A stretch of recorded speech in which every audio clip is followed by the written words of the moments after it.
wenda abakugire neza uzabibagirwe, abahanuzi baguhanuriye uzabibagirwe, abo mwagendanye inshuti zawe birashoboka ko nabo wabibagirwa. Amen. Ariko kondisiyo ntuzibagirwe Yesu Kristo wakomotse mu rubyaro rwa Dawidi, Imana ikamuzura mu bapfuye nk'uko ubutumwa nahawe buvuga. Ariko nubwo bahageze ntabwo bigeze basobanukirwa imisaraba ihashinze, bahobeye ku ruhande w'igisambo wa Yesu bawusiga hagati. Akora komeze kuko nari ngiye kujya mu rubanza bambira kuko turi kumwe, ariko nageze mu rubanza hagati shaka umuntu ndamubura, abo twasenganye ndababura, inshuti ndazibura, yewe nabo twagendanaga ndababura. Aravuga ngo ntibakabibarweho, ariko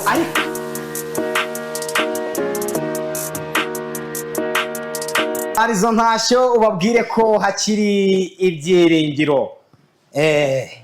Ewana utabivuze Imana yabitarakoze, waba uhemukiye Uwiteka Imana. Twinjiye mwanya mwiza wo kumva ijambo ry'Imana ndetse twakira umutumirwa wacu Jean Pierre. Kazi pastor, murakoze cyane. Tuguhaye kazi hano muri BTN TV ndetse no kuri YouTube ya Gospel Hour Senior.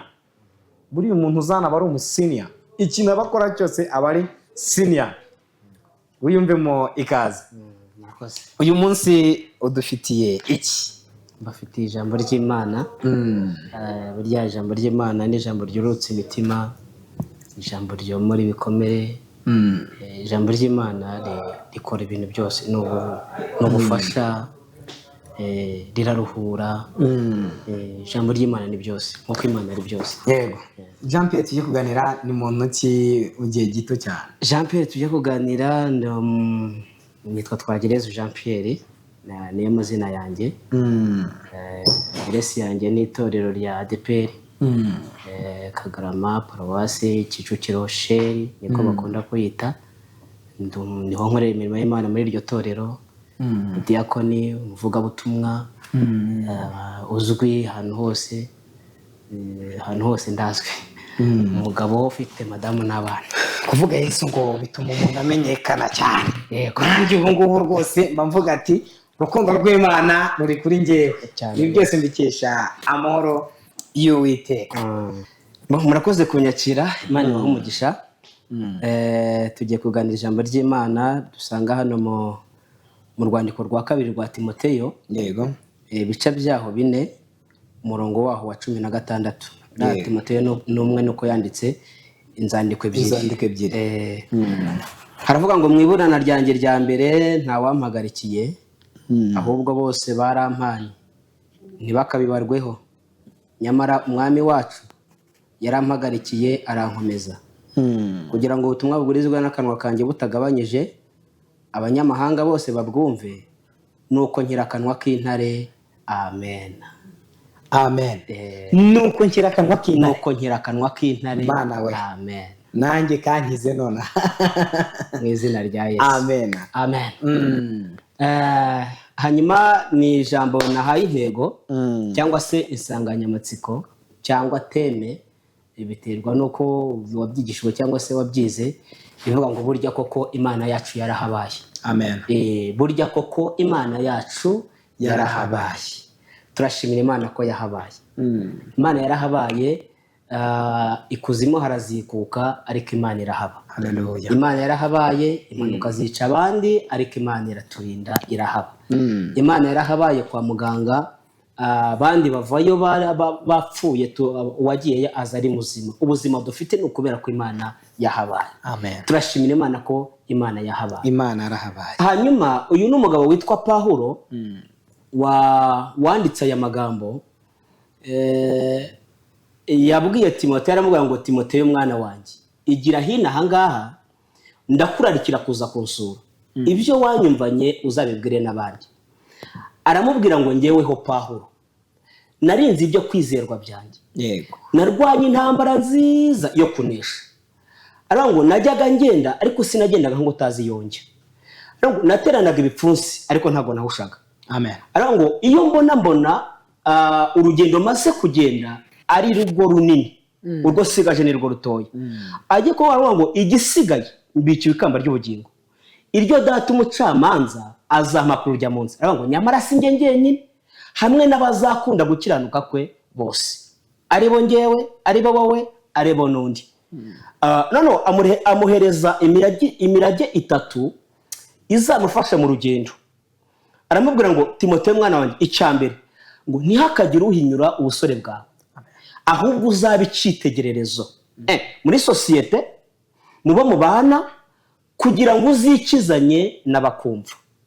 Kabiri, aramubwira ngo haramutse habayeho kwibagirwa, kuko abantu tujye twibagirwa, haramutse habayeho kwibagirwa, wenda abakugiriye neza uzabibagirwe, abahanuzi baguhanuriye uzabibagirwe, abo mwagendanye inshuti zawe birashoboka ko nabo wabibagirwa.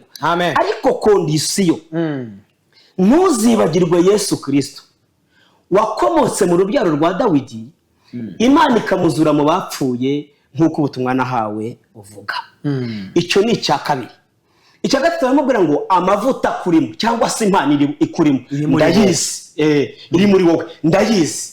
Aravuga ngo ni impano yahereye kuri nyogokuru wawe ndetse igera no kuri nyoko. Aravuga ngo ahubwo uzasesa impano iri muri wowe iyo waheshejwe igihe warembekagaho ibiganza n'abakuru. Icyo ni icya gatatu. Icya kane, aramubwira ngo uzirinde imigani nk'iy'abakecuru. Ese ugize ngo yashatse kumubwira iki? Ugize ngo yashatse kumubwira iki? Yarashatse kumubwira ngo uzirinde abantu bibwira ko bazi ibintu byinshi kukurusha. Yego, reka ngasubiremo. Yarashatse kumubwira ngo uzirinde abantu bibwira ko bazi ibintu byinshi kukurusha. Urugero, ubu dufite abantu bibwira ko bageze Golgotha. Muri uru rugendo rusanga Imana cyangwa se rujya mu ijuru twatangiye, ubu ngubu tuvuga ko tuva mu isi dusanga Imana, ariko muri uru rugendo twatangiye rusanga Imana dufite abantu bibwira ko bageze i Golgotha, bagezeyo. Kandi koko nawe urebesha amaso y'umubiri urebye aho bavuye na level bagezeho cyangwa se aho bageze, ubona koko baragezeyo. Ariko nubwo bahageze ntabwo bigeze basobanukirwa imisaraba ihashinze. Bahobeye ku ruhande w'igisambo, uwa Yesu bawusiga hagati. Bahobeye ku ruhande w'igisambo, uwa Yesu bawusiga hagati. Urugero, ubu dufite umuntu ushaka ati irambwiye ngo ni 300 nkugere ku musozi gusenga. Yo gatsindwa we igisozi kimurembere kiremworoheye, yabonye akigirayo. Nibyo Paulo yashatse kuvuga ngo uzirinde abantu bibwira ko bazi ibintu byinshi kukurusha. Ageze aramubwira ngo badema baransigiriye, ba Tito baragiye, uzajye kwa Karupo nzari ibitabo, ariko cyane cyane by'imwe. Ngo ageze ku mugabo witwa Alexander, abantu witwa Alexander banyihanganire kuko ni Bibiliya bivuga. Aramubwira ngo Alexander umucuzi w'imiringa uzamwirinde. Arangije aramumanuka, aramusobanurira ngo twajyaga tugendana, agafata ibitabo natwe tukabifata, akabwiriza natwe tukabwiriza, yakwigisha tukigisha, yahanura tugahanura, ariko twamara gutandukana akatuvuga uko turi nuko tutari. Aravuga ngo uzamwirinde. Niho yahise yandika aya magambo dusomera ngo wibuke mu ibura ryanjye rya mbere nta wampagarikiye, ahubwo bose barampaye. Abambwiraga ko turi kumwe, kuko nari ngiye kujya mu rubanza, bambwira kuko turi kumwe, ariko nageze mu rubanza hagati, shaka umuntu ndamubura, abo twasenganye ndababura, inshuti ndazibura, yewe n'abo twagendanaga ndababura.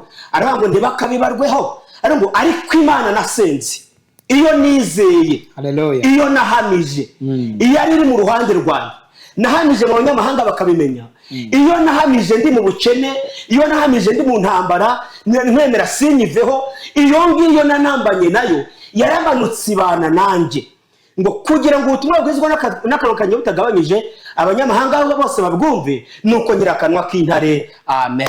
Dusenga Imana. Amen. Dusenga Imana. Tubwire Imana ngo Mana turagushimiye ko wahaba. Turagushimiye. Haleluya. Mu izina rya Yesu Kristo. Uriho kandi uzahoraho. Abantu barahinduka, uri Imana idahinduka. Haleluya. Abantu barabeshya, uri Imana itabeshya. Nukuri. Uko wahoze kera n'uyu munsi niko ukiri. Tugushimiye urukundo rwawe rwatumye utanga umwana wawe kinege. ngo kugira ngo umwizera wese atarimburwa ahubwo ahabwe ubugingo buhoraho.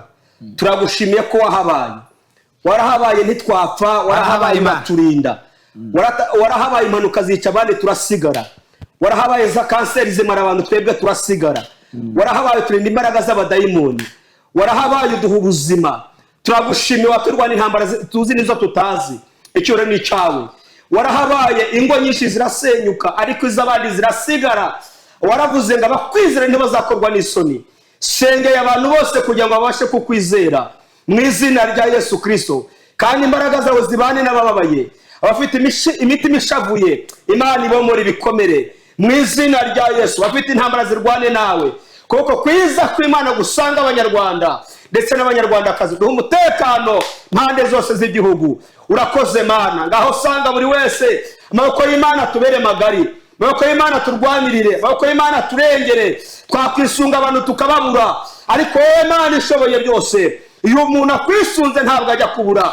Ni wewe buye rizima, niko Petero yavuze ngo ryanzwe n'abantu, ariko ku Mana ryaratoranyijwe. Natwe turagushima ko twimenyekanishije, icyubahiro ni icyawe. Ngaho barana buri wese, abarwayi bakize, dusengeye abarwayi bose kugira ngo bakize, kandi Mwami Yesu Kristo abari mu ntambara zirwane nawe. Urakoze Mana, kandi televiziyo uha umugisha buri wese uyikoraho, ubwami bwawe bwaguke muri iki gihugu ndetse n'inyuma y'iki gihugu. Icyubahiro ni icyawe mu izina rya Yesu Kristo, amena amena amen. Dushimiye buri wese wabanye natwe, dushimiye Pastor Jean Pierre, dushimiye David, dushimiye Ngabo ku buhanga bw'ibyuma. Imana imuha umugisha, anatwongeje umunota umwe, ariko Imana imuha umugisha cyane, abizi ko ari inshuti yanjye. Aho ubundi ikiganiro ni ku cyumweru kuva saa 9 kugera saa 10, saa 9 bari indirimbo, kuva saa 10 tuba turi live tuvuga urukundo rw'Imana. Ntugacikwe, dore ibyiza nibi ngibi ubonye. Nge nitwa Senior Pierre, Imana ishimwe, Uwiteka Imana bahe umugisha. Amen.